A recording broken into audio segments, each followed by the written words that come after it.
Hi, this is Magda from the Wnętrza channel. Today I'll talk about whether to buy an apartment from the primary or secondary market.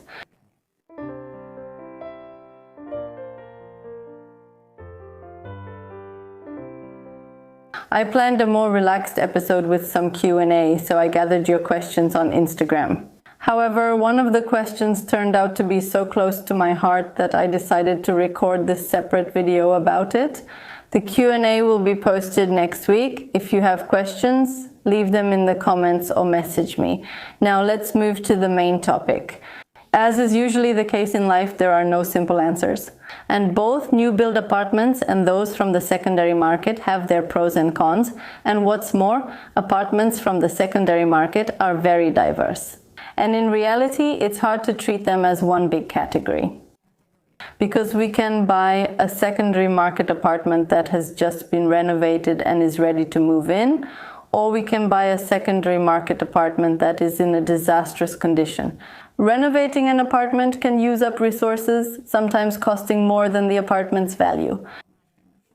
The range of possibilities is really huge. With developer apartments, it's a bit simpler. First of all, new buildings have to meet certain standards and regulations related to safety or insulation, so in some respects, nothing will surprise us, at least not in a negative way. It won't turn out that suddenly some beams need to be replaced because everything is simply done the way it should be, from A to Z, and we move in almost ready to go. Additionally, many developers provide turnkey apartment finishes. You might also question the quality of these services, our choices, and the final outcome. Some developers definitely do it to a decent standard, but there are situations when it's still more convenient, so if you don't have high expectations. If someone isn't that interested in interior design and would choose the simplest solutions anyway, then it doesn't really matter whether they pick the simplest ones themselves at the store. Or if they go to the developer and say, "Oh, this package is nice, thank you, goodbye." Everything is for people. The question is, what exactly do we need? I wouldn't choose such a package from the developer. I would prefer to pick every element of my dream apartment myself. On the other hand, I understand why some people decide to do that. What I don't like are the ventilation systems in new buildings, which are always noisy. I don't know if it's because these modern apartments are more airtight and there's not such good air circulation. That's why you need to support the ventilation with those electric fans on top, which will stimulate the airflow. However, for me, it's unbearable noise in the bathroom. Of course, sometimes the fan turns on, but for it to be running non-stop, I don't know, I just don't like it. I realize that maybe it's necessary, but from that perspective, I think I would choose an older building where there's an option for quiet in the bathroom. Another downside of developer apartments is, of course, the waiting time, because you can buy an apartment in a building that's already finished. But the chance that we'll get a nice layout and the right location is, of course, smaller than when we buy at the beginning, when there are still a lot of apartments to choose from. Usually at the end, only the most expensive and the worst ones are left. So again, it depends on how high our expectations are, but if they're high, we'll probably have to wait. And that's not always nice either, depending on our life situation. Sometimes it's also hard to imagine what things will be like in 2, 3, 4, or 5 years, because the construction of housing estates can sometimes get delayed. Another issue is the settling of the building. In the beginning, all the materials are settling and there are often small cracks or minor defects. And the developer comes and fixes everything, usually if they're a good developer. But still, it's just inconvenient. Because you've already settled in, you move in, and then some specialists have to come and fix things. Of course, it's not always necessary, but it does happen. Because it's a new building, and with new things you never really know how they are, and that's the advantage of older buildings. You already know what they're like. Before buying, we can ask the neighbors, for example, how the noise carries, if you can hear the neighbor with her husband and what they're arguing about, or maybe not, in a new building. You can't check that before buying in apartments from the secondary market. It's also easier to get a feel for the space. We can tour the apartment, check the window view, see how the sun moves, and visit in both the morning and afternoon to experience the atmosphere at different times. These are completely different possibilities than when we're simply buying a visualization, a drawing on paper, and we have to imagine everything ourselves. A key benefit of secondary market apartments is that some require no renovations. And it's not just about the fact that some of them are prepared for sale and beautifully finished. There are also apartments where someone lived for a few years, but something in their life just changed. They move out and the apartment is in okay condition. And of course, it's not made just for us and usually has some signs of wear. You can repaint the walls, you can replace some furniture, you can, put wallpaper on the closet doors in the hallway to make it more suited to us because the previous color scheme didn't fit us. You can make various changes that are just simple, that we can do while already living there. We can buy an apartment and move in with our things right away, without waiting for any crew, without dragging anything out over time. It's convenient and also cheaper. We know what costs to expect because it's easier to estimate the cost of just repainting the walls than of a full renovation, right? On the other hand, apartments that are in poor condition and need renovation can usually be bought cheaper, and that's their advantage.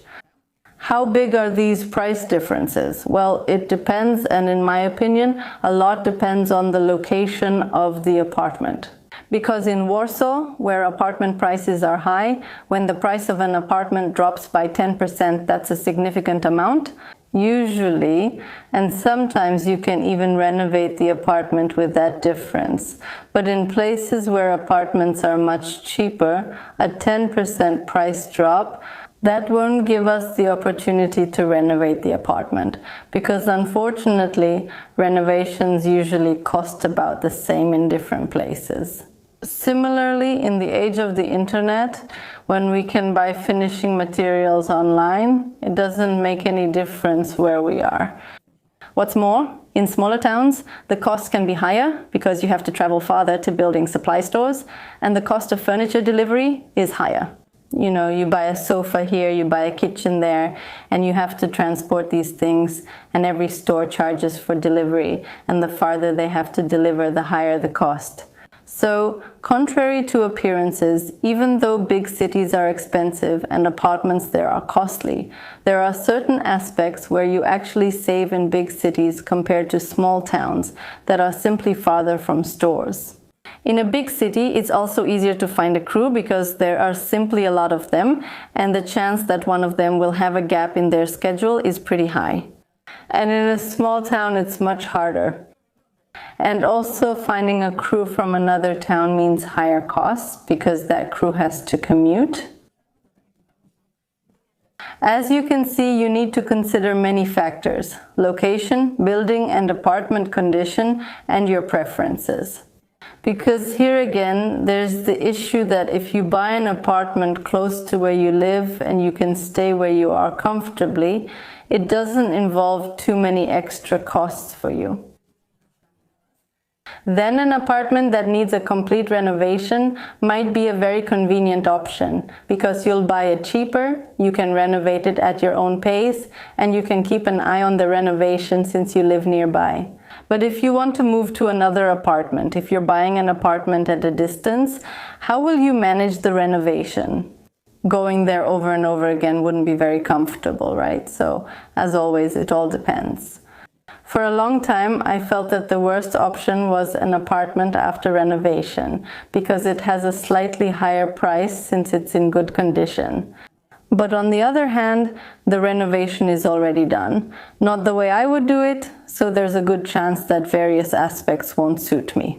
On the other hand, since you already spend a bit more on the apartment, it's hard to spend even more on renovations now. And it's also hard to destroy new things that have just been installed, just to replace them with something a bit different. That's why, from my perspective, this option is the embodiment of evil. And what did I do? I bought exactly this kind of apartment a few years ago. If you followed the channel, you likely remember the Lower Silesia apartment with the black kitchen. The renovation wasn't finished there yet, but there was a new bathroom and a new floor. Yeah. You could just put a kitchen in there, and theoretically it would be a new apartment after renovation, but the finishing standard didn't suit me at all. There was a textured plaster on the wall that just felt so unpleasant to the touch. It was awful. What's more, the floor was uneven. So we thought, we'll replace those crappy panels, take them apart, maybe someone will take them and use them somewhere else, and we'll put down new ones.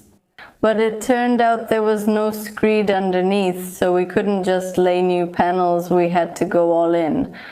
And when the crew came in, it turned out there was also a problem with the ceiling, and it was just falling apart, so we had to make a new ceiling, and the whole room had to be redone from scratch. On top of that, the apartment was on the other side of Poland. So managing this renovation from a distance was not the easiest challenge. And because of that, the bathroom wasn't done either. Because it was a shame to break the tiles that had just been laid, and that was a very bad decision, because the tiles were crooked, plain and simple. For example, the outlets were in a different place than the hole in the tile, and it was hard to match them up.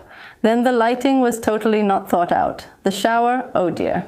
The shower broke, the shower tray, the knobs fell off, the shelf once just fell down. Luckily, no one got hurt. Oh, and it was leaking too. It was just a disaster. Like everything that could go wrong with that shower tray did go wrong. Even the rain shower head at some point just fell off. I don't remember exactly, but I found that shower tray online, well, the whole shower cabin, and it had an average rating. 1 star on Ceneo means it's one of the worst things I've ever dealt with in my life. The bathroom definitely needed to be redone there too, so that's a trap. Be careful. It's a trap with second-hand apartments. And I knew it myself, but I still fell for it. Because there were no other apartments in this location, there was only this one. So no matter what condition it was in, I still wanted to buy it. The condition didn't matter at all. That's why I really want to emphasize that there are no good or bad decisions, that it's better from a developer or better from the secondary market. It doesn't work like that at all.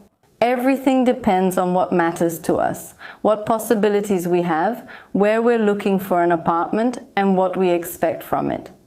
I hope that my story, my experiences have helped clarify what you should pay attention to. Thank you. Let me know in the comments what your preferences are. Do you prefer a new apartment or a pre-owned one? Your experience might be helpful to people who are facing this dilemma. And I also read all the comments, and I'm curious to see what you'll write. I'd also like to remind you about our store, where you can find our book Polish Interiors, which might really inspire you, as it showcases some very interesting interiors of apartments and houses from different parts of our country. And now I'd also like to encourage you to support Wnętrza ze Wnętrza on YouTube, because that way you'll get early access to some of the videos. So if you're impatient, this is definitely a solution for you.